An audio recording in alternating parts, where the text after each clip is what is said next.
Now at leaffilter.com/deal. See representative for warranty details. Ready to find the right candidates for your job posting? Indeed's Sponsored Jobs helps you connect with talent that actually matches what you're looking for.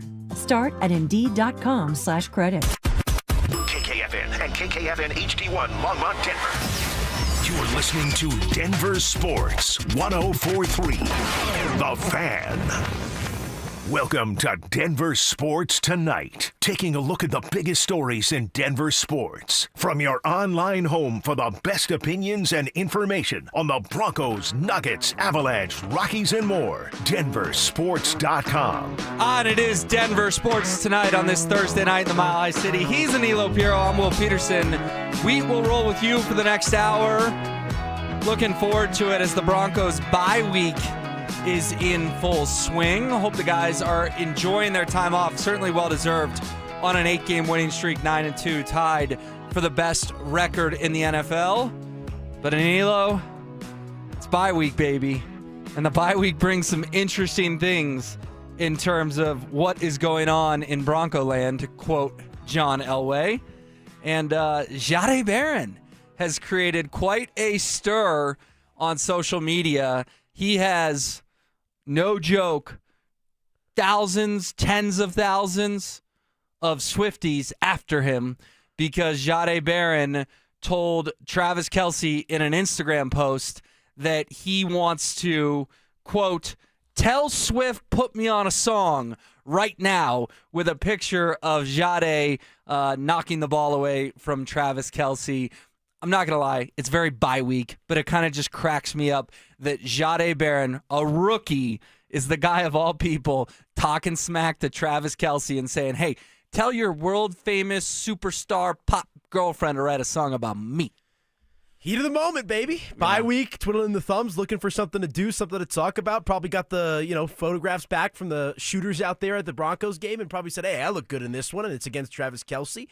Let's have some fun. Let's stir the pot here a little bit. I will say this. I don't think I'll ever be in this position, but if I was in a position to take a jab at Kelce or Taylor Swift, I would not do it because the Swiftie mob is absolutely crazy. I mean, you say anything that's even considered offensive or taking a jab at one of them, and they are coming after you, as you alluded to, in the tens of thousands. So maybe Jahdae learns his lesson, but, having some fun. Or maybe he's sitting on his couch or sitting on a beach in Cabo chuckling because he did exactly what he wanted to do. I saw one of them quote tweet, it's always the players we have to Google, meaning, it's the guys that are talking smack to Travis that we don't know their names. And I would say, well, if you knew ball, you know Jahdae Barron. I mean, this is a first-round pick.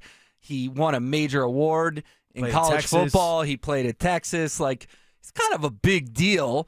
But no, I always get a kick out of that stuff. And Jahdae Barron just poking the bear. You wonder if that will come back on Christmas night, and Travis will have to defend his woman, his fiance, and maybe take a little shot at Jahdae. Because Travis did have a very grumpy moment in that Broncos-Chiefs game on Sunday. He looked agitated, and then he got going, and he obviously had 9 catches for 91 yards and a touchdown. A pretty darn good game. Yeah, we'll see. I don't know if I'm poking the bear. Like, here's the thing as well, like, big picture, and I know this is kind of a fun topic with the Broncos as a whole. Like, yes, you beat the Chiefs. Congratulations. You needed to beat the Chiefs. You showed something against the Chiefs. But this team isn't exactly dead yet. Like, the body is not cold with this Kansas City Chiefs team. Absolutely not. And we'll see what happens this weekend coming up against Indianapolis with them. But, it's fun. We'll leave it at that. It's fun. But if I had to, hypothetical, the Chiefs are the 7 seed. Can you picture the Chiefs in Santa Clara in the Super Bowl? Yeah, I could. I absolutely could, too. Yeah. Like, if they won 3 road playoff games to go to the Super Bowl, would not shock me. I'm still feeling. I mean, we had the debate. I forget if it was. I think it was with Dante last night about like, would you feel more confident go like for the Broncos, like hosting the Chiefs in a playoff game, or hosting the Bills in a playoff game, or having to go to Indianapolis, right, to play a playoff game with that number 1 seed on the line. And with respect to the Chiefs, until that body is dead and cold, I'm always going to think there's a chance. Yeah, no, I mean, listen, if the Chiefs came back in here, Mile High was rocking and shaking on Sunday, it would be rocking and shaking even more in January in a playoff game. I get it. But they also have a habit of winning playoff games and being tremendously clutch. And it's kind of how I look at it with the Avalanche and the Stars. A lot of Avs fans like, oh, got to see the Stars in the playoffs. We want our revenge against – I don't care. If the Stars play Winnipeg and Winnipeg knocks them out, great. If the Chiefs are the 7 seed and you're the 1 seed and the Patriots are the 2 seed and the Chiefs have to go to Foxborough and they lose, great. That's awesome. I would absolutely have no problem rooting for New England in that game. And it does bring us back to the conversation that I know you and Dante tackled a little bit last night of this Colts-Chiefs game is tremendous interest in Broncos country. I'm curious, what side did you land on? Who are you rooting for this weekend? I think you got to root for the Kansas City Chiefs, and I know that's sacrilegious to do, but to me, and the analogy that I made last night is like you're chopping trees in front of you, and I understand that you've got to play the Kansas City Chiefs again, so you got to chop that tree one more time, but you've already chopped it once, and I'm looking at this, especially with the Broncos' home field advantage right now. They feel like a team that if you have a home playoff game, and I understand the offense isn't 10 out of 10 right now, but the defense sure is. They're a tough team to beat at home. They're a tough team to beat in general, but I think priority number one has to be winning the division, trying to get that 1 seed, not worrying about the Kansas City Chiefs. Control what you can control. And Indy has the tiebreaker over you, and that leverage penalty is never going to go away. Nope. And unfortunately, I remember saying it at the time, that leverage penalty could haunt the Broncos all year. Because if you're neck and neck with the Colts, they're going to have the tiebreaker. Well, guess what? You're 9-2. They're 8-2. If they can get that third loss, then you quote unquote control your own destiny the rest of the way. The problem is if they win on Sunday, guess how these NFL standings are going to look? Indy's the 1 seed. Denver drops down to the 2 seed, and we'll have to see how New England and Cincy play out as well. But the Broncos could fall as far as number 3 this weekend if both the Patriots and the Colts win. So, yeah, is it greedy to not want the Chiefs buried, especially because we just had the conversation, are they a 7 seed? They could go to the Super Bowl? Yeah. But I tend to side with you on this one. I think you root for the Chiefs. I think we need to get Indianapolis that third loss. Yeah, and you got to get that 1 seed. And to your point, if you're a Bronco fan out there, you better hope and pray Joe Burrow plays the Patriots on Sunday because, the Bengals still have an outside chance to maybe even win their division or make the playoffs and all that kind of stuff. And if Joe Burrow's out there, you like their chances against New England. And I understand he's been dealing with the injury, but some time off, time away, clear the mind. I mean, a win for the Bengals on Sunday would be huge. I mean, that is the optimal scenario. Is you get the Bengals beating the Patriots and you get the Chiefs beating the Colts, and then, for the cherry on top, if you're a CU fan, Shedeur Sanders beats the Raiders. Yeah, it would all be fun. It would be fun for Shedeur Sanders to get that first dub and shut some of the haters up. I think it works out well that you can watch the Chiefs and the Colts at 11, and then you can watch Shedeur make his starting debut. I know he made his debut last week, but his starting debut at either 2:05 or 2:25 on Sunday afternoon, and Broncos will have their feet kicked up watching it all. But you mentioned the Patriots, too.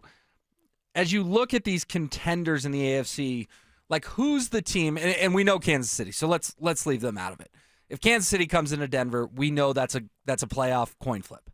But who's the other team in the AFC that if the Broncos do get the 1 seed and secure their bye and then 2 home playoff games to go to the Super Bowl, who's the one team besides the Chiefs that you look at and go, I don't want to see them in Mile High?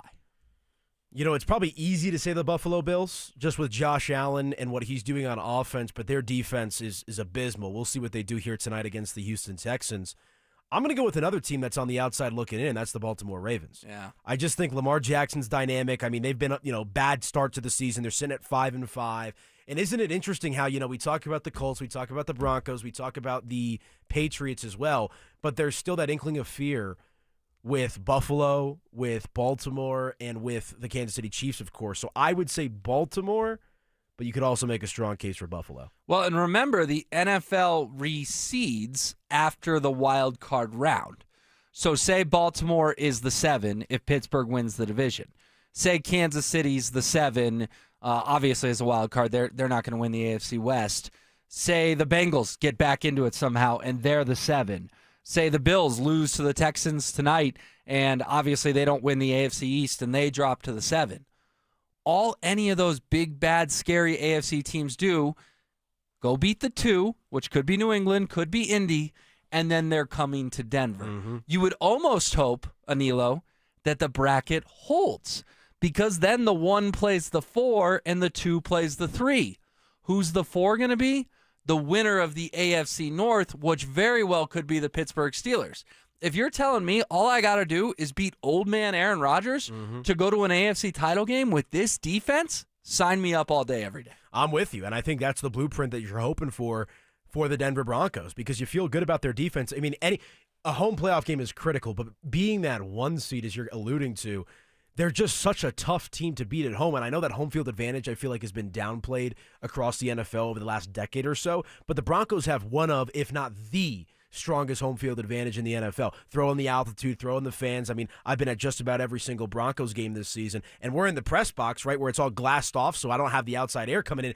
I hear the fans stomp, and I literally will feel the fans stomping. Like my water bottle will start jiggling around up there. So it was straight up shaking on Sunday, just to clarify. Well, I was under the weather. Oh, so, okay. Yeah. You weren't there. Classic, right? It's the CU game that, But Mace can tell us it was shaking. Well, that's the thing. And 80,000 of our friends can tell us it was shaking. It's shaking on Monday Night Football against Cincinnati. It's right. shaking against Dallas when they're up a gazillion points. It's shaking against the Giants in the fourth quarter comeback. Every single Broncos game that I've been to this season, I feel the shakes. Yeah, and I think it was the earthquake level. I wonder if what's is it the Richter? Yeah, the Richter scale? Richter scale, does that sound right? Wonder if we registered, like a 0.1 or something on that. Dante Gomez, you perked up. Did you have a thought on the Steelers or something else? Just before the Steelers, when you were talking about, the NFL does reseed. In that case, if the Broncos are the 1 or 2 seed, you're talking about playing, if the wild cards end up being the Bills, the Chiefs, and the Ravens. The Ravens, yeah. There's a chance you face all 3 of those if you're the 2 seed because you'd face the worst remaining team and then again the worst remaining team and then again in the AFC Championship, whoever else makes it there. But you're talking about a really difficult road there if you are that 1 or 2 seed potentially. Well, then that's a very interesting point by you in terms of this conversation of do you want the Chiefs or the Colts? That it sounds like, and I don't want to put words on your mouth, but it sounds like you're agreeing with us that the 1 seed is of paramount importance at this point in time. No, actually the opposite. I think you want the Chiefs just out of the playoff picture. I think I'll deal with the Colts. But you'd rather win 3 playoff games than 2 to go to Super Bowl 60. Well, first of all, you're not guaranteeing that you're not the 1 seed if the Colts win on Sunday. Fair. That there's still a decent chance you do end up getting that 1 seed. I just want the Chiefs out of the playoff picture. I think that's more important. I asked this question to Anilo yesterday. What would you feel more confident in the Broncos if they are hosting the Chiefs in the second round or if they're going to Indianapolis in the second round? I trust in Broncos country. I'd rather host the Chiefs. That's where I'm at. And then I'd probably regret that answer. I'd probably regret it. But also, this Broncos defense has looked human, 1.5, 2 times this year? They looked pretty darn human on that track there up at Indy. They could not stop Daniel Jones or Jonathan Taylor to save their lives. I don't trust Daniel Jones in a big game. I think that's a really fair point. I don't think anybody should trust Daniel Jones in a big game. I'd much rather go to Indy than host the Chiefs. Yeah, but the Sea of Orange, Mile High, we haven't had a home playoff game in a decade. Well, you're still going to get a home playoff game if you win the division. Okay, so this you're would now, be in the you're second now or talking third about round. in the divisional round or the AFC title. Correct. Let me throw this out there just to play devil's advocate, and this might be a crazy take as well. I actually think I'd rather face the Chiefs in the playoffs than that of Baltimore or Buffalo because Baltimore and Buffalo both have potent rushing attacks. And I think that's one thing that really gashed the Broncos in that game against the Chiefs and has been, not that they have like a firm Achilles heel, which I guess doesn't make sense, but you know what I'm saying. Like the Broncos offense doesn't have many holes, but one hole that could be exposed is that potent rushing attack, which Kansas City does not have. Baltimore with Derrick Henry. But isn't Dre Greenlaw kind of the X factor in all this? Could be. Because we're really finally starting to see the real version of Dre Greenlaw. A ton of reaction on the RamosLaw.com text line 303-713-1043. The 1323 chimes in and says, I can't root for the Chiefs, but I can cheer against the Colts. Okay, I like what you're doing there. You're kind of psyching yourself into, I'm just rooting against the Colts, but I'm not actually cheering for those guys in red. The 4840 says, bro, home or away, you play the Colts. Come on. I see what they're saying, that you'd rather face the Colts. But, again, if it's an AFC title game that could have been in Denver and instead you have to go to Indy, I think seeding's important in all sports, right? NBA, you want a Game 7 at home. NHL, you want a Game 7 at home. Anilo, I'm not sure that people wrap their minds around how critical it is in football, particularly when, 4 or 5 years ago, they expanded the playoffs from 6 to 7. You're the only one that gets a bye, and you're the only one that has to win 2 games, not 3, to go to the big dance. It's critical. And to your point, I loved your rebuttal there with Dante. Like, you rather play 3 games to go to the Super Bowl or play 2? I mean, it's a very valid point, right? And I mean, you can't control who you're going to play necessarily. And I also think this bye week is coming at an incredible time for the Broncos and their fan base because you get to sit back and watch that game with no stress on your mind about your own team. But yeah, I agree with you, man. I think objective number one for the Broncos right now, outside of winning the AFC West, which they're on the inside track to do, get that 1 seed. The 1183 says, come on, Broncos fans. If you're so good, you should win anywhere in the playoffs. And also just remember the NFC's still out there. They have better teams. I think it's a fair take that, like, the 2013 Broncos, I would have said, yeah, they can win anywhere. They can win anytime. Didn't work out in MetLife Stadium in Super Bowl 48, but I felt that way about that team. Anilo, I love this Broncos team. Don't get me wrong. They've been a thrill to cover, a thrill to watch all season long. But they also make us bite our nails every week. This is not the most complete football team this city's ever seen. No, and Dante and I, when we started the show last night, I was like, do they feel like a 9-2 football team? Because when you think 9-2 and the 2 losses, you think a little bit more dominant than the Denver Broncos have been. Now, they've been dominant on defense. Offense is what needs to pick up the slack here a little bit. But all in all, I mean, you've got to feel it also feels like a season of parity in the NFL. Like you were asking me, like, who's the team, that you don't want to face in the playoffs in the AFC? Like, usually there's that daunting team just about every season, right? It's been Kansas City, it's been Philly, obviously Brady with the Patriots, the Broncos for a while there with Peyton Manning. It doesn't feel like there's that giant standing in the way of all the other teams. You can make the case. Whichever 7 teams make the playoffs, I feel like you'll be able to make a strong case for all 7 in the AFC. Except for Pittsburgh. Pittsburgh. It would be my kind of one outlier. But even then, I mean, I agree with you that probably Pittsburgh isn't going anywhere.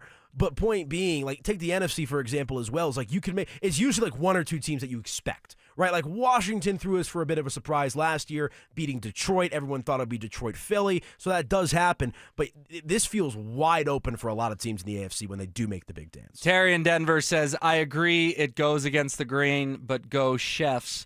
Oops, sorry, go Chiefs this week. Good text, Terry. The 0978 says the problem is Jonathan Taylor. That's what Anilo was speaking to. Do you really want to face a dominant top 5 running back in the NFL? The 8961 says, I was going to say the Colts 2 over the Chiefs, but I doubt the Broncos are going to stay at 2 losses for the rest of the season. Another valid point. We're doing these hypotheticals of, well, if Indy gets the 3rd loss of the year, then you control your own destiny. But that's a little hollow because, to the texter's point, I don't think anyone in their right mind thinks the Broncos are going to go 15-2 and finish the season on a 14-game winning streak. They'll probably slip up 1 or 2 more times the rest of the way.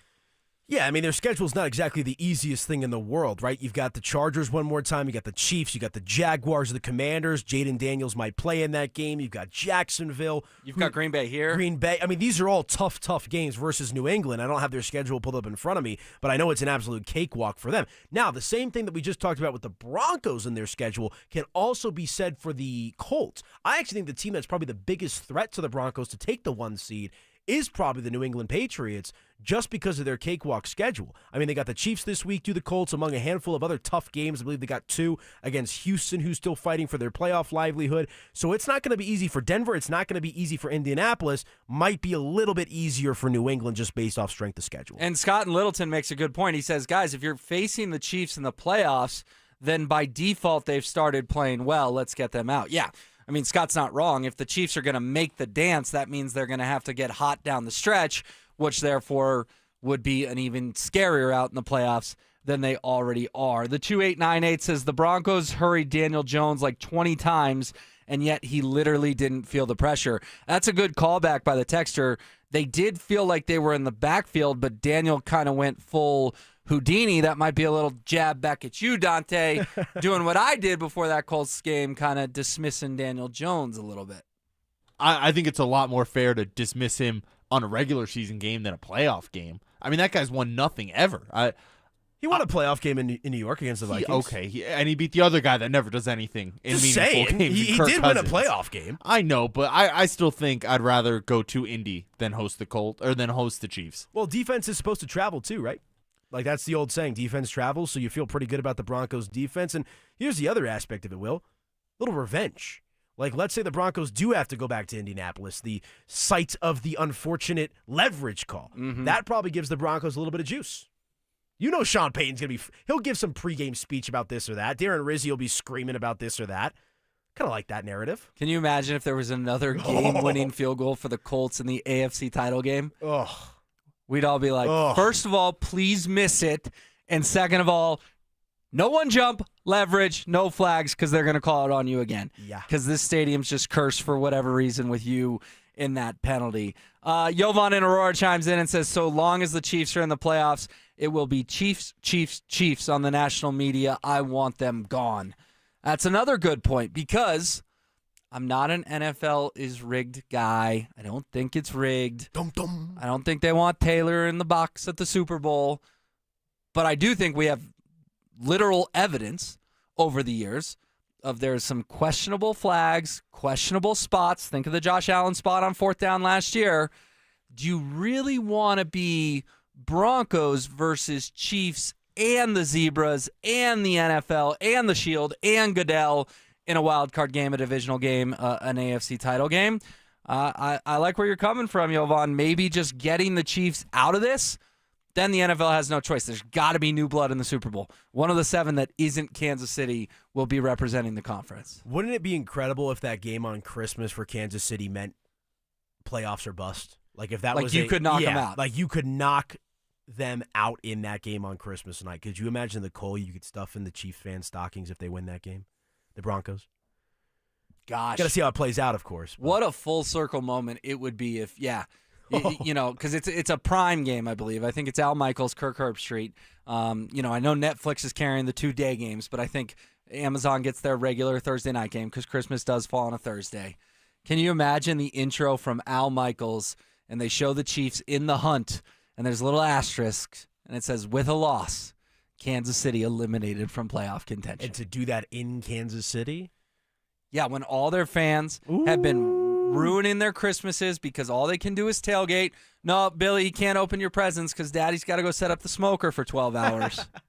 I mean, They've had enough fun.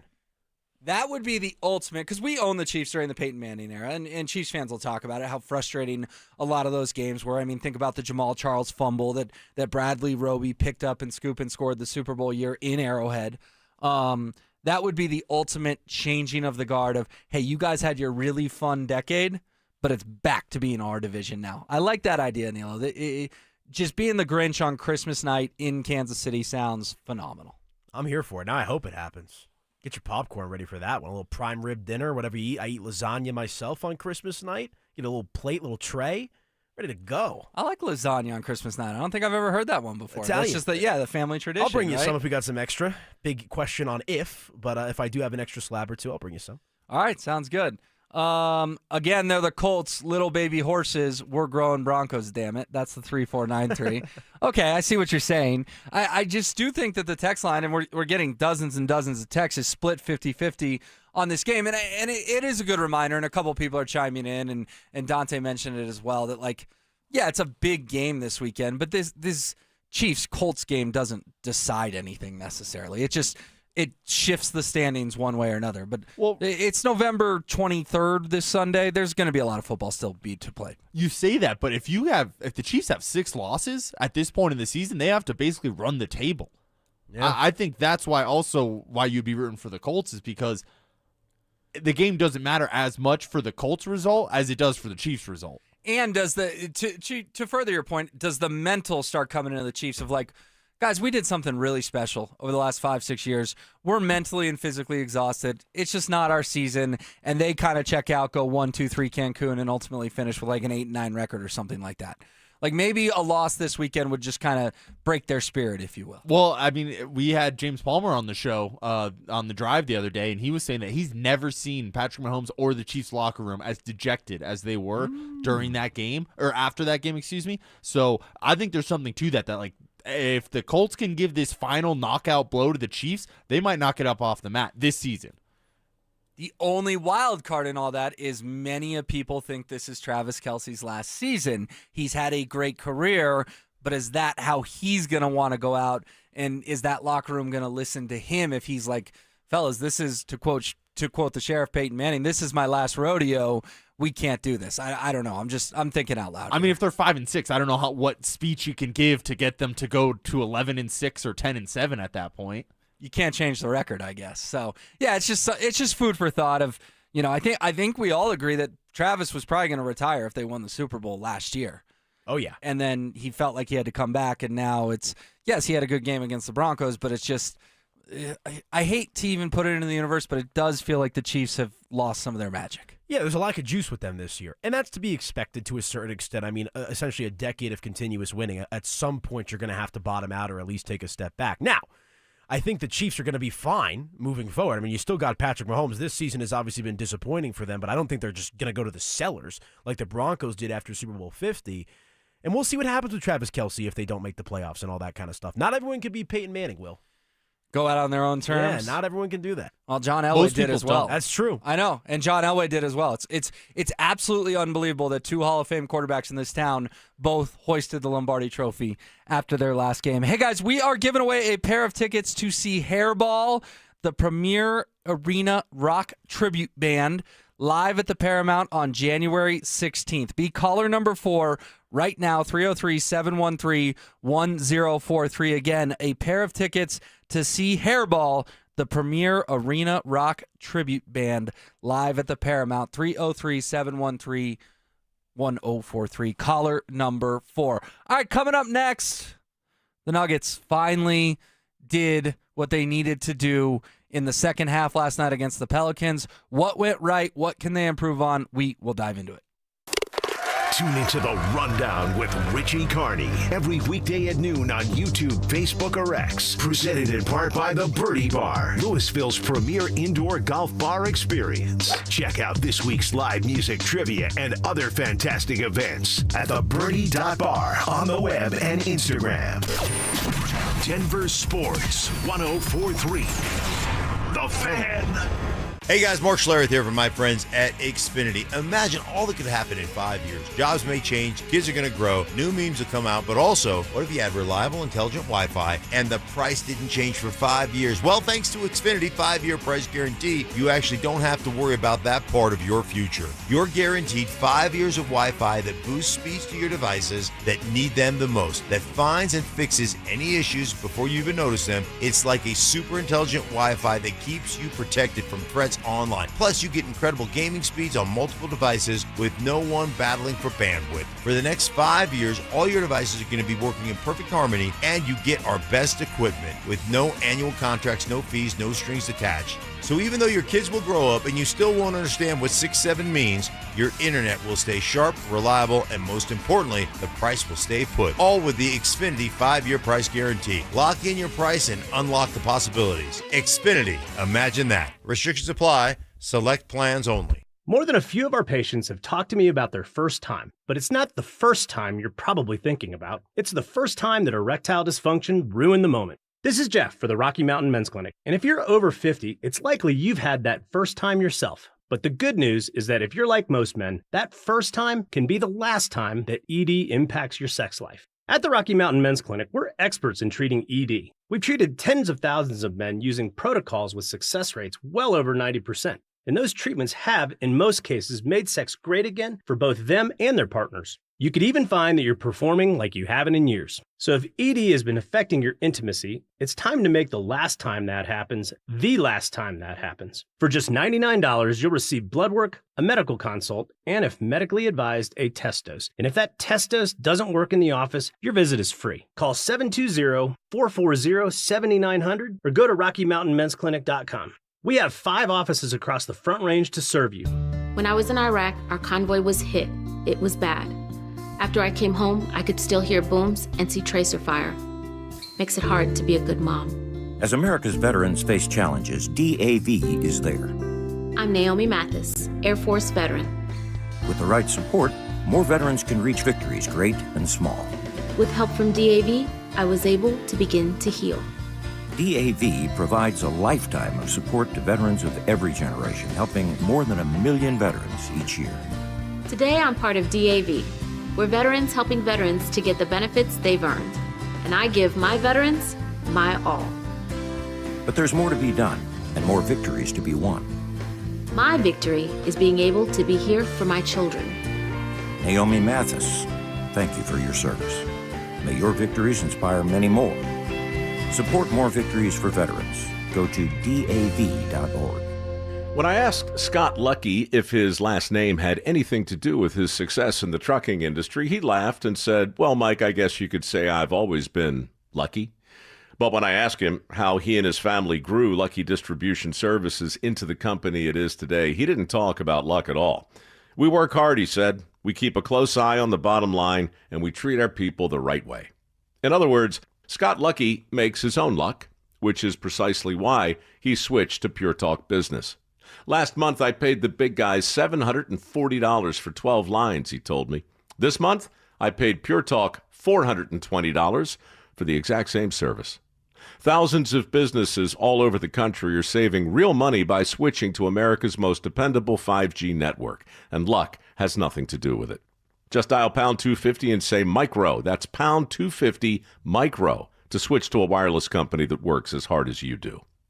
Pure Talk. This holiday, doesn't she deserve Takori? Handcrafted in California, Takori rings have design details you won't find in other diamond engagement rings. Including Takori's perfectly engineered crown and windows of light created by Takori's iconic crescent design. It's the Takori touch, and you'll find it at Williams Jewelers, Colorado's only platinum Takori store. I'm Steve Williams. I'm Shayna. And I'm Bruce Williams. She deserves nothing less. You'll find your Takori jewelry at both Williams Jewelers. Now celebrating over 75 years as Denver's first family of fine jewelers. So this holiday season, come, fall in love with Takori, the ring she's always dreamed of. Takori at Williams Jewelers, where Colorado shines. Williams Jewelers, we can make diamonds a part of your life. Williams Jewelers, where Colorado shines. In Inglewood at Bellevue and Broadway, and in Cherry Creek North, the official jeweler of the Colorado Avalanche. This segment on 104.3 The Fan is brought to you by 5280 Exteriors, the altitude of quality. It's Denver Sports Tonight on Denver Sports Station 104.3 The Fan.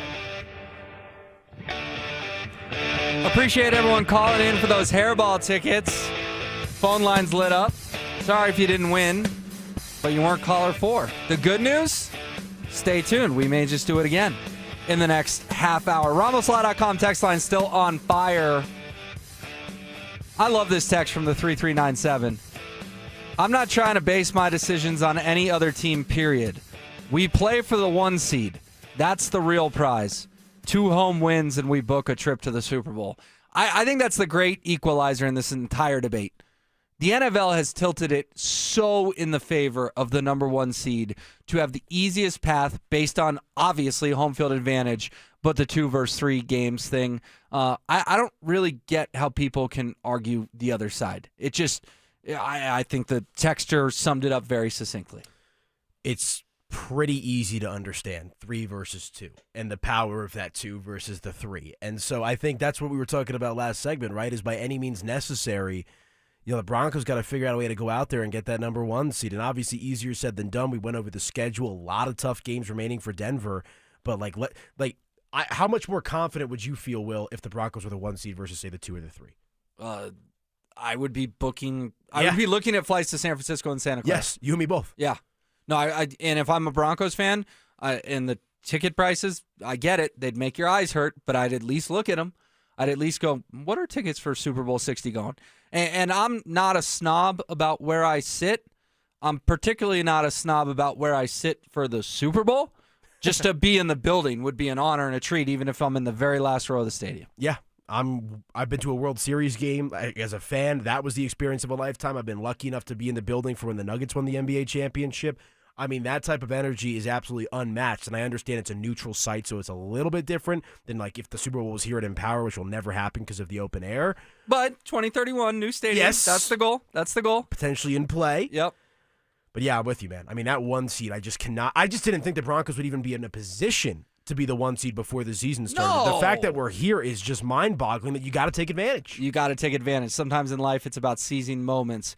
To quote the great Eminem. The 5585 says, the best would be if the Christmas game is meaningless. Yeah, not a bad point, Texter. It wouldn't be meaningless for the Broncos, obviously, but I know what they're saying is that if the Chiefs are out of it, they're not going to get up for that game, and then you get another win to help, propel you to the 1 seed, if you will. All right, I promised some Nuggets talk, so let's pivot over to that. Anilo, did you have the same observation that I did in New Orleans last night, that the Nuggets kind of played with their food in that first half against the Pelicans and then remembered at halftime, hey, we're playing the Pelicans? And I know it was only a 7-point win if you didn't watch the game or whatever, but they were up by 15, 17 points in that fourth quarter. It was over. But it felt like a half of like, come on, guys, wake up. We're the Nuggets, they're the Pelicans. Let's go. Yeah, sometimes that happens in the NBA, especially when you're playing a lesser opponent. I thought the interesting part of that as well was the fact that, like, the unsettling part of it, and I understand they won the game, is the fact you were coming off a loss, right, against the Chicago Bulls. So you expect them to get up, play with a little bit more fire, but a bit of an interesting lineup construction for Denver last night. No Aaron Gordon, so Zeke Naji steps in there as well. Peyton Watson out there too. So, but hold on.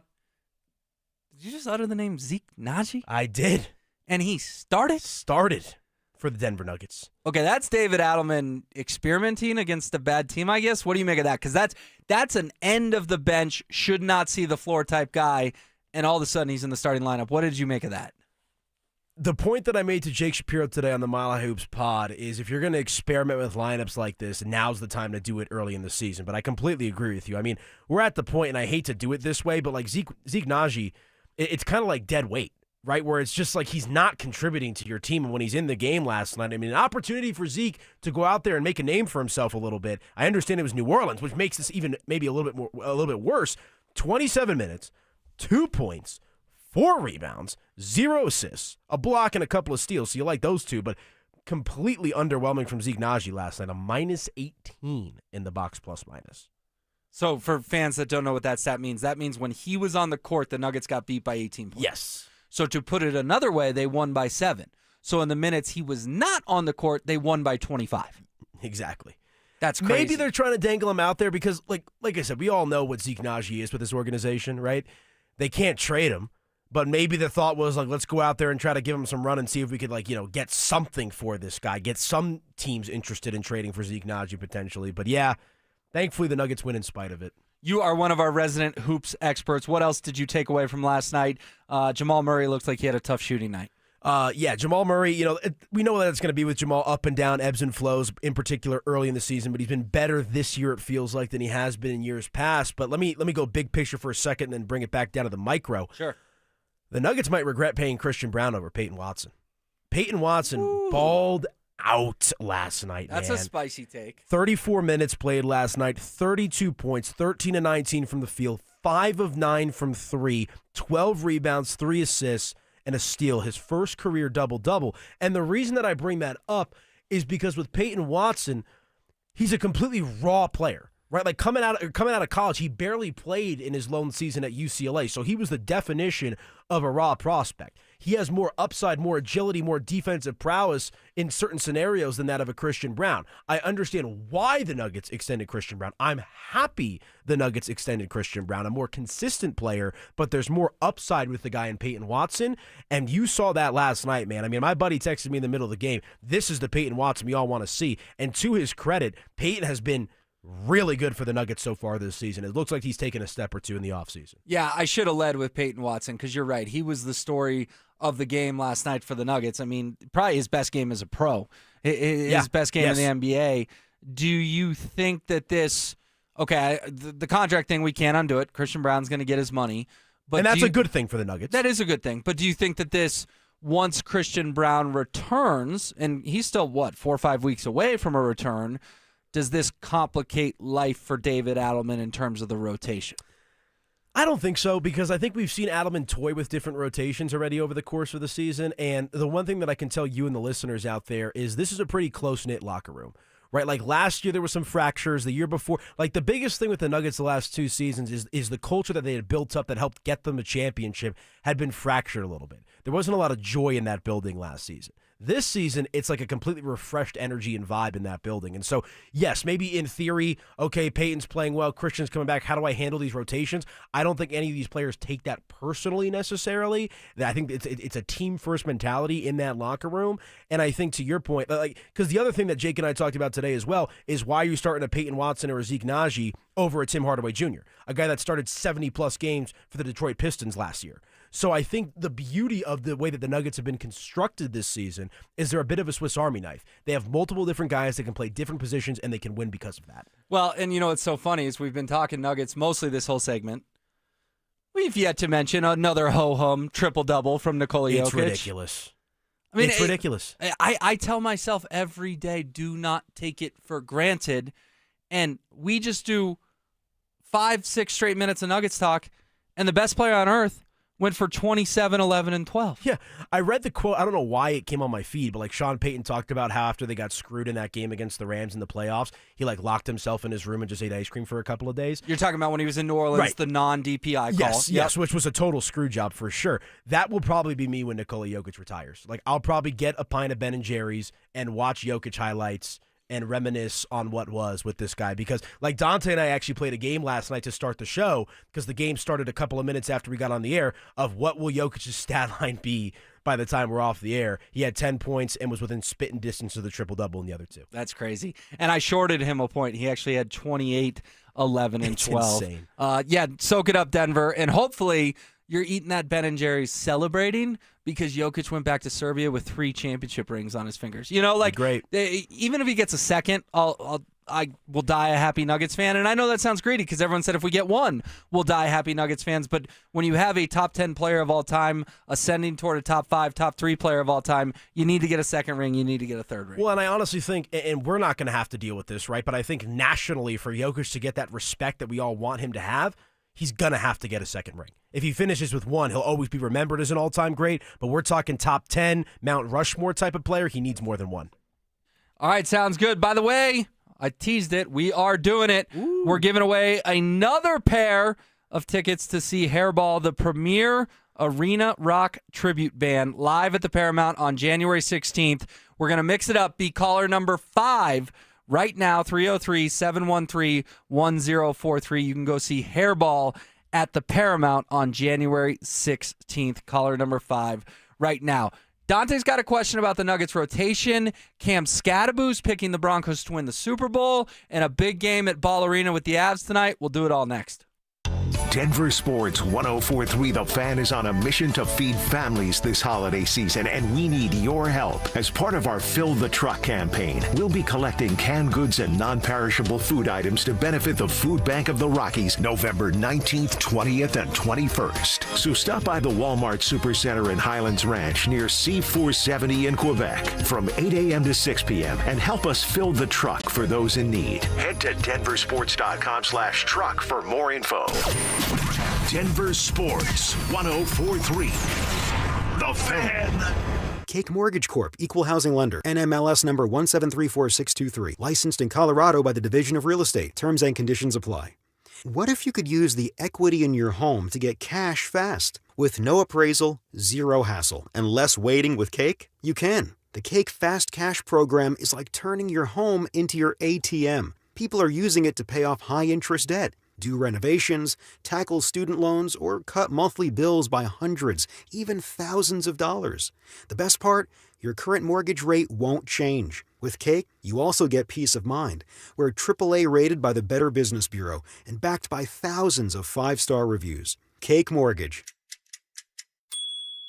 Your fresh-baked Cake Fast Cash loan is ready to enjoy. So don't wait. Call 720-850-0012. That's 720-850-0012. Or visit cakehome.com for thousands of 5-star reviews. Gobble, gobble, gobble, gobble, gobble, gobble, gobble.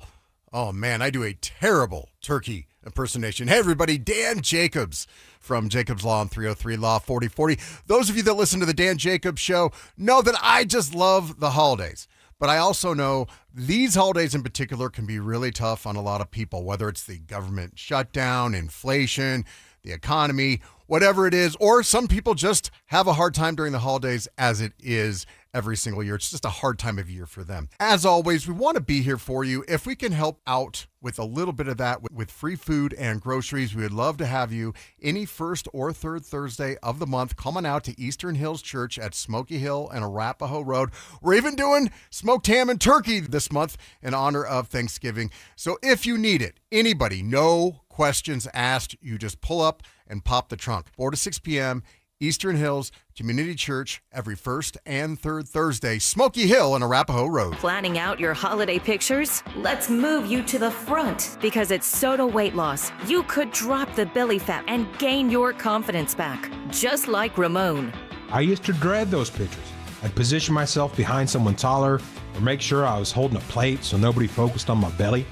But that was before Soda. Soda gave me more than a smaller waistline. It gave me back the confidence to wear what I want. And they make it simple. No injections, no hunger, just a plan that works. Soda Weight Loss is built for busy people like you. I lost 82 pounds in just 16 weeks. No hunger, no drugs, just steady, real-life progress with the nutritionist who helps you every step of the way. That's why Soda has nearly 9,000 Google reviews. And right now, the most popular offer of the season is back. Join today, and your partner joins free. Visit sodaweightloss.com. That's SOTA weightloss.com. Soda is, say it with me, state of the art. With Progressive's collision coverage, my family gets up to $1,000 for vet bills if I'm injured in a car accident. And that makes this Chihuahua really feel like part of the family. What's that? I don't sound like a Chihuahua? Oh, I'm sorry. What exactly am I supposed to sound like? I guess all Chihuahuas are high-strung, riding around in expensive designer purses. Actually, I prefer riding in cars. So I appreciate that my family protects me with Progressive's pet collision coverage. Okay, maybe I am a little high-strung. Progressive Casualty Insurance Company and affiliates. Not available in all states. Coverage for dogs and cats is included with the purchase of collision coverage and is subject to policy terms. This is the story of the one. As a custodial supervisor at a high school, he knows that during cold and flu season, germs spread fast. It's why he partners with Grainger to stay fully stocked on the products and supplies he needs, from tissues to disinfectants to floor scrubbers. All so that he can help students, staff, and teachers stay healthy and focused. Call 1-800-GRAINGER, click Grainger.com, or just stop by. Grainger, for the ones who get it done. Hey guys, boy Stink here today by my long-term buddy Troy Hansford. And if you're thinking about selling your house for any reason, now might be the time to sell, still get top dollar. Believe it or not, my guy Troy is still offering his $5,000 guarantee. What is it, you ask? Well, if you can't sell your house at your price on your timeline that you agree upon beforehand, bam, going to cut you a check for $5,000. Who else makes the offer? Nobody I've ever heard of. And he makes that offer because he continues to spend a ton of money marketing his listings, has about 100 families approved and ready to buy right now. And if for any reason you need to sell right away, Troy can buy your house all cash and he can close in as little as 7 days. You have a house to sell, Troy probably has that perfect buyer for you right now, waiting for you to pick up the phone and to call him. Call Troy, get your home sold for the most money. That's 720-900-4433, 720-900-4433. Troy Hansford of RE/MAX Professionals, a Colorado licensed broker. Some restrictions do apply. You want to sell your house? Then call my buddy Troy, 720-900-4433. Stay up to date on the Broncos and the latest news from around the league with our NFL insider James Palmer, exclusively on Denver Sports 104.3 The Fan. Mondays on The Rundown with Richie Carney, Tuesday afternoons on The Drive, and Friday mornings on Stokely and Evans with Mark Schlereth, all season long. Denver Sports 104.3 The Fan, DenverSports.com, and the Denver Sports app. Denver Sports Station 104.3 The Fan presents Denver Sports Tonight. All right, we got a lot to do and a little bit of time. We're going to start because we got three things I teased. We're going to do all three. Dante had a Nuggets rotation question for us because I asked Danilo, with Payton Watson playing so well, would that complicate things when Christian Braun comes back? Dante, what are your thoughts on this Nuggets rotation, or what question did you have? Well, it's pretty similar to yours, but is there room for four guys to be coming off the bench in the playoffs? Or, like, is Payton Watson, did he solidify himself as a playoff, like it has to be in the game every single playoff game, or is it still one of those where kind of matchup dependent? How do you see that? No, I'm not there with Payton Watson yet. Like, look, last night was a great game. Let's just take it easy just a little bit on, where we're at the rotations and, like, has he forced his way in with more minutes? I mean, it was one really good game from Payton Watson.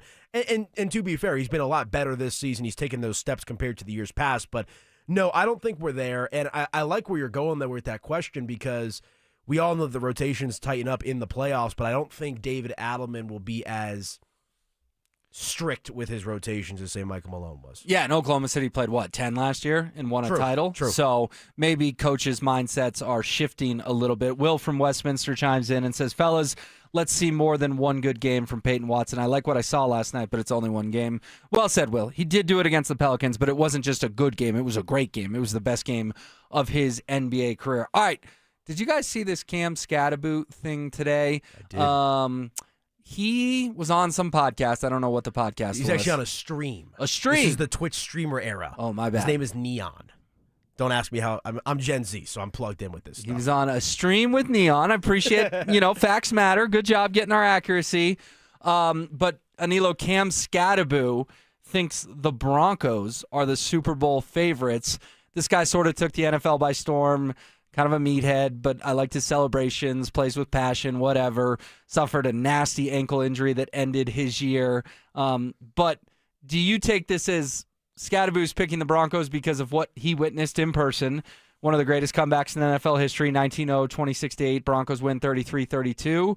Or do you think maybe that finally the Broncos are getting the respect around the league of when people think Super Bowl contenders, they think Denver? I think it's more the former. I think it is a combination of the two, but I think what he came out and said, they're a team that just doesn't quit. They always find a way to win, and that's a great quality for an NFL team, just any sports team or any athlete in general to have. So I do think it's a combination. Like I think the win against the Chiefs, despite Tony Romo, glazing up Kansas City the entire game on the broadcast, I think the NFL, like the Broncos are on the NFL radar firmly now as a legitimate contender in the AFC. But I do think Cam having that first-person experience of losing a game like they did, I think it was fueled by that. Yeah, I do too. And also he's a rookie, so he's not got Buffalo and Baltimore and Kansas City top of mind. He's like, well, that team, we were beating them 26-8. You know what's funny is I wrote about it at DenverSports.com and then went back and looked. Do you know how many carries Cam Scadaboo had in that game against the Broncos? Tell me. 16. That's so embarrassing for the Giants that you're up 19-0 and 26-8, and it's middle school coaches know how to run out a clock, and the Giants coaching staff was so incompetent they couldn't run out a clock because they only handed the ball to, at that time, an emerging, young, exciting running back 16 times. Well, that's why Brian Daboll does not have a job right now. Very good point. I think the ownership saw too many fourth quarter collapses. Finally, Avs and Rangers, puck drop in about 15 minutes here at Ball Arena. What are you looking for tonight? The Avalanche have won 6 in a row. Let the good times roll, baby. Let's make it 7. I mean, the Avalanche, outside of the power play, that's the one thing I think you want to see improve. I mean, I know Nichushkin's been banged up a little bit. I mean, how about Scott Wedgwood? I had that debate on the Mile High Hockey podcast earlier this week about what do they do with Wedgwood and Blackwood. I think that's a great problem to have when it comes to deciding who you want to be your main guy. I also saw something today that I think Scott Wedgwood might play his way into the Olympics. I think I saw that floating around. That's how good he's been for the Avalanche. Which is crazy. If I had told you that 2 months ago, you're going to go, what are you talking about? Exactly. So I think it's let the good times roll. I know Zach brought it up on the drive. Like the Rangers, for whatever reason, have been a much, much better team on the road than they have been at home at Madison Square Garden. So good little gut check game for the Avalanche after a handful of days off. See him get the job done tonight. Yeah, no, I hope it keeps rolling, but I do think the Nichushkin thing's a factor because remember when he was dealing with, his issues, what were all the stats saying? That they won 75% of their games with him and only 50% without him? I just hope if, say he's out 10 games, we don't look back at this stretch and go, oh, they went 5-5 in those 10 games. Hopefully this roster makeover, if you will, points towards they're not so reliant on Nichushkin. I'm not taking away from what a good, solid player he is, but the numbers were jarring with him and without him. I hope that trend doesn't come back now that they've got some new blood, particularly in that top 6. I'm with you, and it's just a matter of how does it play out tonight. I mean, if they do go 5-5 over in a hypothetical 10-game stretch without Nichushkin, that'll probably tell you something about the Avalanche. It'll show you just how important Val is. We knew how important he was, but to your point, they did kind of revamp the roster this offseason. So let's see them go out there and get the job done here tonight without him. Yeah, and even in the middle of last season, and they finally are. I mean, they have a chance tonight, I think, to be the first team in NHL history to play 20 games and only lose 1 in regulation. Crazy. Think about that. They've lost 1 time in regulation through 19 games. And tonight they can do that in 20. They're going to lose at some point. Everyone thought the Nuggets were going to beat the Bulls. They didn't. It could happen, but I have no reason to Pick the Rangers tonight? Yeah, I'm picking the Avs. I'll say 4-2. How about you? I love it. I'll go 4-2 is a good score. Let's go 4-1. Let's go 4-1. You had to be just a little just bit different. Just a little, because I liked 4-2. That's probably where I was going to go as well. But I stole it. The Avalanche are going to pepper some shots on the net. Let's get some goals. All right. We had a blast tonight. Thank you all for chiming in. So much interaction. For Dante and Danilo, I'm Will. It's DST on the Fan.